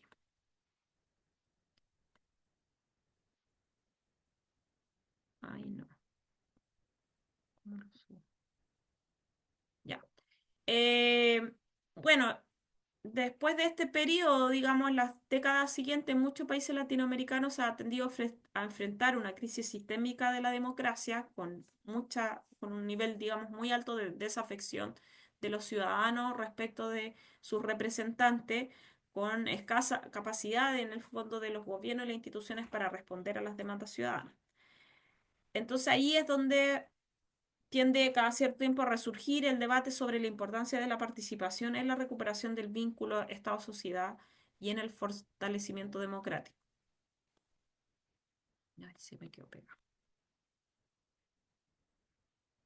Bueno, los principales hitos de la participación ciudadana, primero tenemos en el año 2000 una mesa intergubernamental que buscaba favorecer la participación, un consejo ciudadano para el fortalecimiento de la sociedad civil, luego se desarrolla una agenda pro participación en el 2007 y hay una suscripción a la Carta Iberoamericana por la participación ciudadana y por último hay una ley de participación ciudadana que no la revisé en detalle, digamos, que involucraba, pero cada cierto tiempo tenemos este tipo de hito en la historia. De hecho, no sé si se acuerdan, como más atrás, digamos, en un momento en los gobiernos de la democracia cristiana, en el gobierno de Frei se creó la ley de las juntas vecinales, digamos, y cada cierto tiempo hay como este es como esfuerzos institucionales por favorecer la participación, esto desde la institucionalidad. ¿Cuáles son los efectos positivos y negativos de la participación en los sistemas democráticos? Bueno, la participación en general es valorada por su rol educativo, porque contribuye a mejorar el compromiso de los ciudadanos con el sistema democrático y los procesos de democracia directa realizados con amplio involucramiento ciudadano tienden a mejorar la confianza en las instituciones, aumentar la participación electoral y produce ciudadanos más informados y comprometidos. Sin embargo, hay aspectos negativos. Por una parte, de la participación, los mecanismos de participación pueden ser utilizados políticamente al ser capturados por grupos de poder para satisfacer ciertos intereses particulares, por ejemplo, y es lo que ocurre, por ejemplo, en estos periodos electorales que, claro, hay quienes empiezan a decir, no, hay que generar la participación, se generan instancias, mesas, digamos, asambleas o distintas herramientas, pero son para captar el voto, tienen propósitos particulares. También los mecanismos de democracia directa pueden ser usados por líderes para evitar responder frente a otros tipos de instituciones representativas, o sea, estrategias más bien caudillistas. Y la participación puede ser usada también para manipular o polarizar a la ciudadanía. Esos son como aspectos negativos que puede tener la participación. Y en lo que respecta a la seguridad, como les decía, en la gestión local de la seguridad, tenemos que en Chile, y lo vamos a ver más en profundidad la próxima sesión, desde la creación de la Política Nacional de Seguridad Ciudadana del 2005 y con más fuerza desde la consolidación de los planes comunales, es que se ha intentado fomentar a través de distintas estrategias la participación ciudadana institucional. Déjeme terminar la clase, hija, y hablamos. Con ellos se han instalado por lo menos dos mecanismos que les daba como ejemplo, los consejos comunales y las mesas territoriales. Eh, por otro lado, si bien han habido pocas evaluaciones del funcionamiento de estos consejos comunales el desarrollo de los planes comunales, salvo la DIPRES y que lo vamos a ver más en detalle o algunos elementos de ello cuando veamos los consejos comunales, la visión que hay en estas evaluaciones sobre los efectos de la participación ha tendido a ser optimista en general a nivel de lo que es la gestión local de la seguridad, en los programas de prevención comunitaria y todas estas estrategias que se han desarrollado en nuestro país, se suele promover la participación como un elemento positivo. Se valora el diálogo y el intercambio de información entre autoridades, funcionarios, policías y los vecinos, porque ayuda a identificar problemas y soluciones. Se reconoce que la participación de la comunidad en los diagnósticos ayuda a obtener una mejor comprensión de los problemas locales y priorizar. Se valora la capacidad de los consejos y mesas barriales para convocar, informar, sensibilizar y promover el desarrollo de proyectos preventivos, entre otras cosas. Sin embargo, como les decía, les adelantaba hace un rato, el tema de la participación ciudadana hay que también mirarlo con un sentido crítico, digamos, porque la participación ciudadana tiene ciertamente sus limitaciones, digamos, tiene aspectos positivos, como hemos visto, o puede potencialmente tener muchos elementos positivos, pero también tiene limitaciones. De acuerdo a Carrasco, el discurso sobre la necesidad de fortalecer la participación eh, no ha tenido un correlato necesariamente en las prácticas políticas.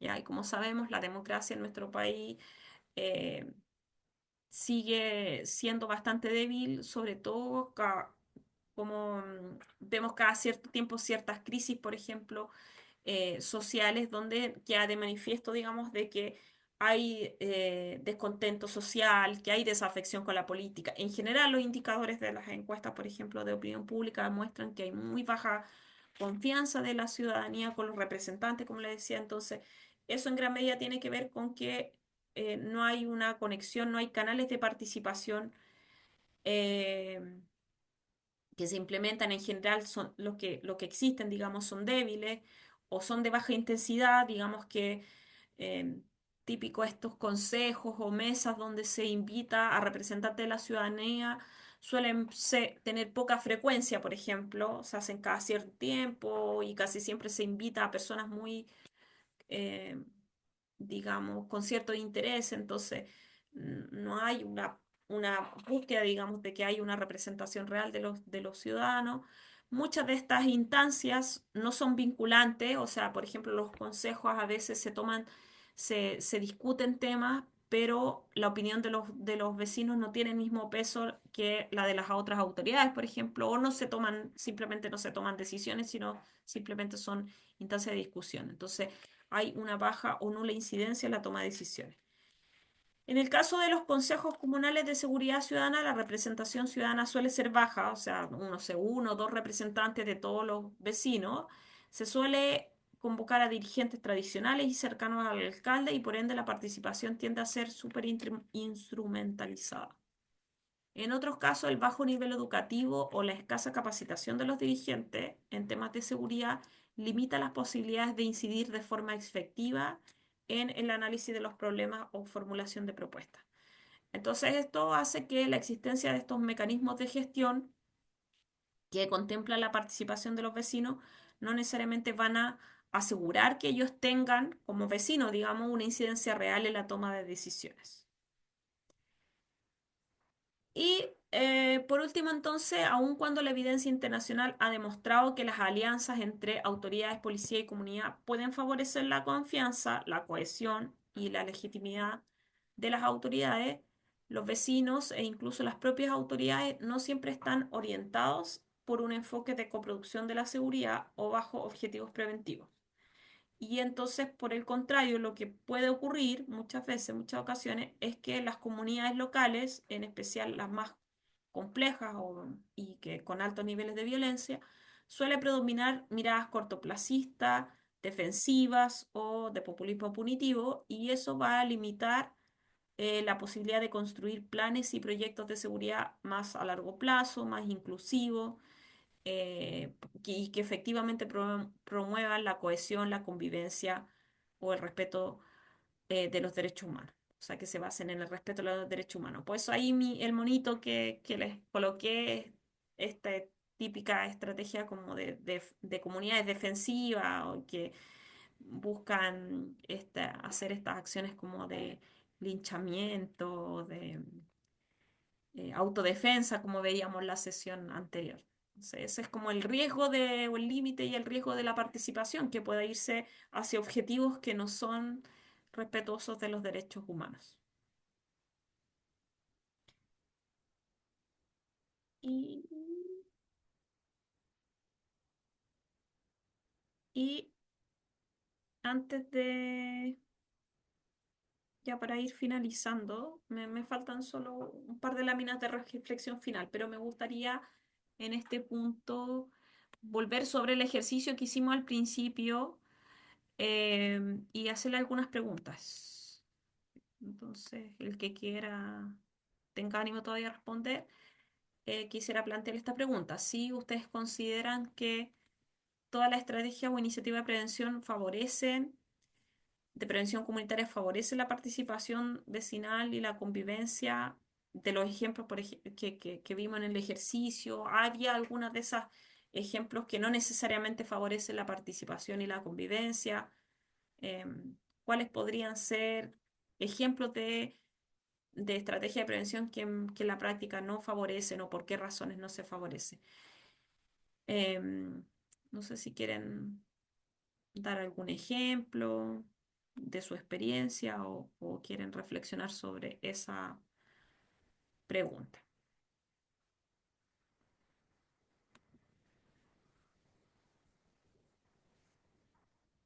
Y ahí si pueden plantear su opinión también sobre las bondades y limitaciones del rol de la comunidad desde su punto de vista. Esa es la pregunta uno y la pregunta 2. Ya, y ahí lo estoy viendo si es que... ¿Quién quiere hablar? Breve, por la ¿sí? ¿Quién? Ay, no veo, no los veo todos. A ver. Pilar pidió la palabra. Ahí. Ya. Pilar, parece que te silenciaste.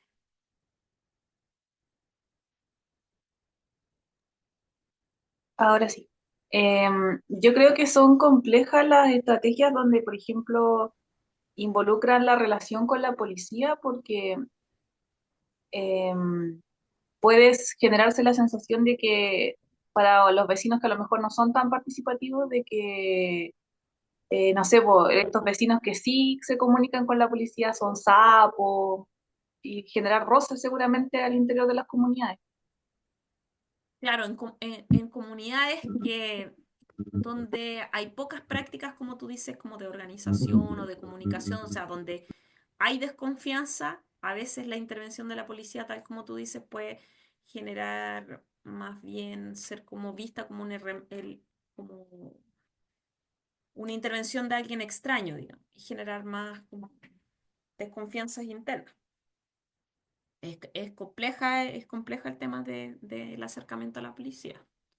Porque también yo he estado, no sé si alguno ha participado de actividades de estas donde va la policía a conversar con los vecinos. Yo he estado en algunas de esas reuniones, bueno, hace ya varios años que no participo, pero en algún momento, y típico que pasa que donde llegaba carabinero, digamos, a hacer estas reuniones o reuniones de la comunidad, y tendía a ser como más bien una suerte de que todos los vecinos quieren plantear sus demandas muy personales, a veces algunas muy que pueden ser muy insignificantes, otras que pueden ser relevantes, pero se genera como una suerte de puro reclamo, digamos. Entonces no se llega como a trabajar como en el sentido de comunidad. Entonces a veces también es como difícil generar ese espacio, pero que se transforme como en un diálogo, como en un construir juntos.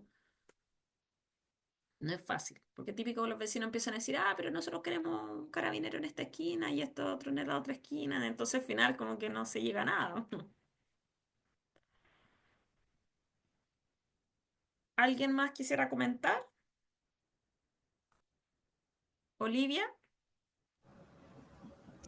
Sí, sobre, bueno, la misma línea y como hablando de limitaciones del rol de la comunidad, como que suele pasar a veces que las personas o los vecinos que hacen como labores de vigilancia, por así decirlo, como que a veces, ¿cuál es el límite como para que no se les pase la mano? Como por ejemplo las mm, cosas que se ven como en las detenciones ciudadanas, como qué puede pasar si un grupo de vecinos que están haciendo como labor de vigilancia preventiva, no sé, quieran usar como elementos disuasorios y que finalmente en vez de hacer prevención también siendo reactivos frente como a un hecho. Eso es como una de las cosas que a veces pienso cómo se podría frenar, como para que no se pasen.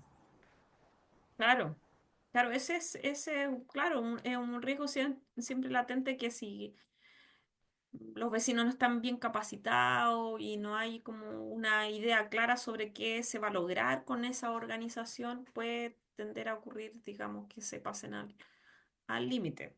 Una cosa que, por ejemplo, pasó bastante en la época del estallido social o de la pandemia, no de la pandemia, parece que fue. Oye, no me acuerdo que los vecinos empezaron a comunicarse y habían como, no parece que fue para el estallido, y que había como todo un temor de que van a llegar vándalos o saqueadores y la gente empezó como a organizarse, pero la organización era toda así como, por lo menos mi condominio donde yo vivo. Era como muy como en la onda defensiva, como no, y salgamos a hacer rondas y, em, desde el miedo, pues. O sea, cuando pienso que cuando se desarrollan este tipo de estrategias como, pero muy centrado en el miedo, o sea, por ejemplo, no sé, hace unos días aquí en mi condominio robaron unas bicicletas y como que se activó el tiro y los vecinos querían juntarse y todo, pero probablemente en una semana más ya ni se acuerden y no se mantenga esa comunicación y organización porque no es sustentable, porque está solo basado en un hecho específico. Entonces no hay ningún objetivo como, bueno, trabajemos como comunidad, hagamos una actividad, organicemos, sino que más bien cuando surge así como estos estallidos contingentes por producto de un hecho delictual, tiende a pasar eso, que las reacciones pueden ser muy diversas y algunas súper negativas. No, ya empecemos a cerrar todo, pongamos alarmas por todos lados. Entonces la respuesta no es bien pensada, sino que es como respondiendo a la situación del momento. Bueno, y ese es como en general, el riesgo con la seguridad, porque la seguridad genera, como hemos visto en el curso y me imagino los otros también, la seguridad, los delitos generan todas estas sensaciones viscerales en las personas que a veces limitan el raciocinio. Entonces, y nos llevan a pensar al tiro la respuesta más inmediata que a veces puede ser súper tonta, pero que la gente igual dice, no, saquemos la arma y salgamos a disparar, no sé, como lo que dicen algunos políticos por ahí. Bueno, ¿alguien más quisiera comentar, a darnos su opinión? Y Y si no, ya paso a la reflexión. Ahí les dejo, ya Hugo quiere aportar, y ahí les dejo un par de preguntas que pueden ser para reflexión futura, para que conversemos después o para ustedes, para su casa. En que, ¿cómo es la participación en su comuna o territorio? ¿Ustedes sienten que ha cambiado? ¿Y cómo se puede proponer para que todos pensemos, digamos, cómo en su contexto promovería la participación? Hugo, ¿qué quieres compartir? Eh, bueno, también señalaste tú en un momento la falta de capacitación a los dirigentes como, vecinales. Yo opino que eso igual es una limitación súper grande porque desconocer las formas de prevención por la gente común influye a que se le den soluciones que a largo plazo o que incluso no tienen la finalidad que ellos quieran. No necesariamente pasa con prevención comunitaria, pero por ejemplo, tal vez los vecinos van por algún tipo de prevención comunitaria y terminan por desconocimiento aceptando una prevención situacional, pongamos cámara, o le Claro, arreglo el parque.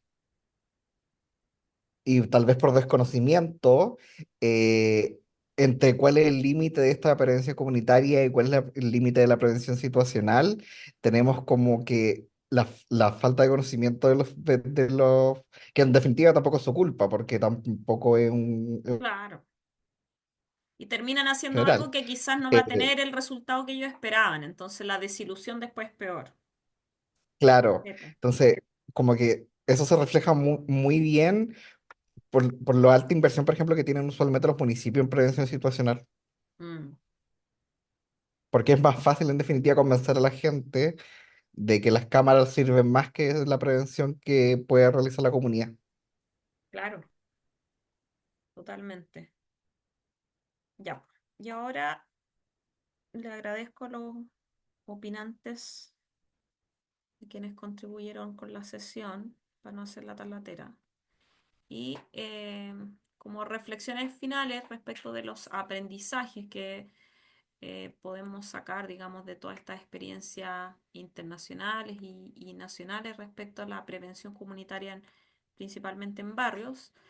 Bueno, la evidencia internacional revela que los programas basados en multiagencia y en alianzas entre autoridades, policía y comunidad tienen más impacto que otras estrategias de prevención comunitaria. En América Latina destacan como buenas prácticas, y vamos a ver algunas en la sesión que tenemos de seminario, destacan como buenas prácticas planes y programas de gestión local donde la prevención comunitaria y situacional son estrategias prioritarias. Destacan experiencias con liderazgo municipal y una institucionalidad fuerte, convencida y comprometida con el plan o programa. Programas con marco teórico sólido y metodologías basadas en evidencia y buenas prácticas en contadas ocasiones, digamos. O sea, muy pocas programas que se hacen, sobre todo en América Latina, con respaldos teóricos sólidos y todo eso.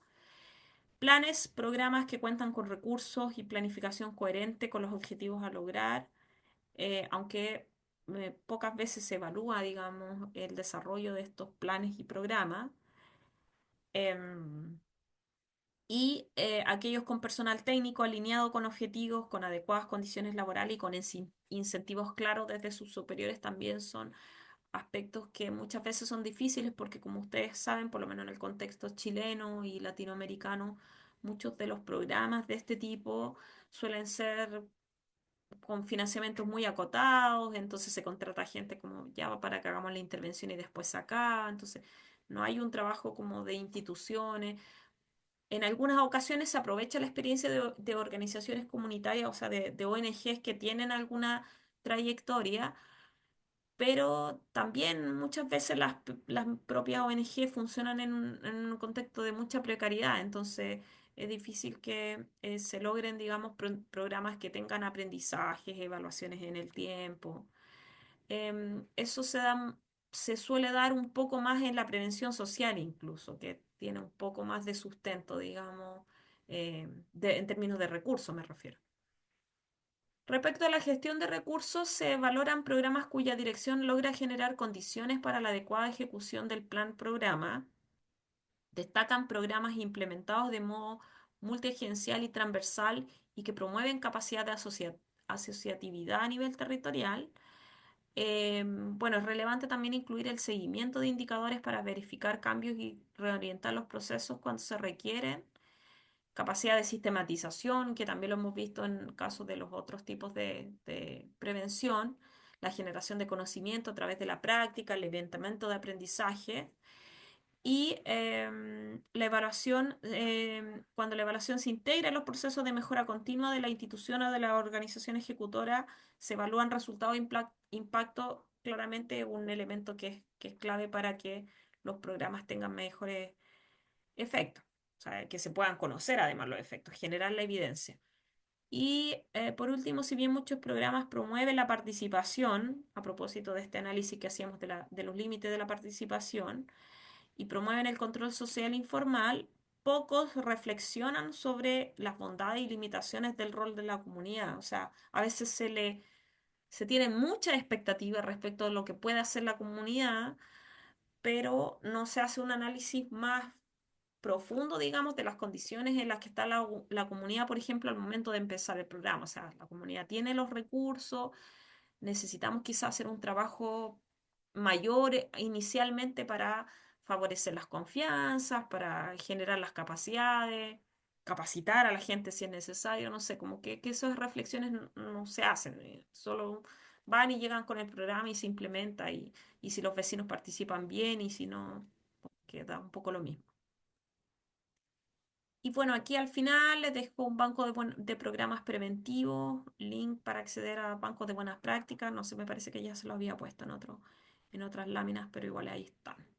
Y la bibliografía de la sesión em, para que la revisen. Bueno, casi toda la bibliografía está disponible ahí en el curso, pero bueno, hay otras referencias, como les decía, que de repente yo las he nombrado también en la clase y si es que alguna no está en el curso y no la encuentran y quieren que la comparta, yo la puedo subir también ahí, me dicen. Eso. Bueno, entonces, eh, ¿Me escucha? perdonando la confusión anterior, el seminario sí estaba definido para la próxima semana. Em, entonces, alguien quería preguntar algo.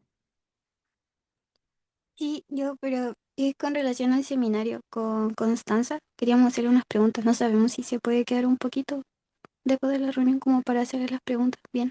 Ahora de la clase, ya, pero voy a dejar de grabar y sí.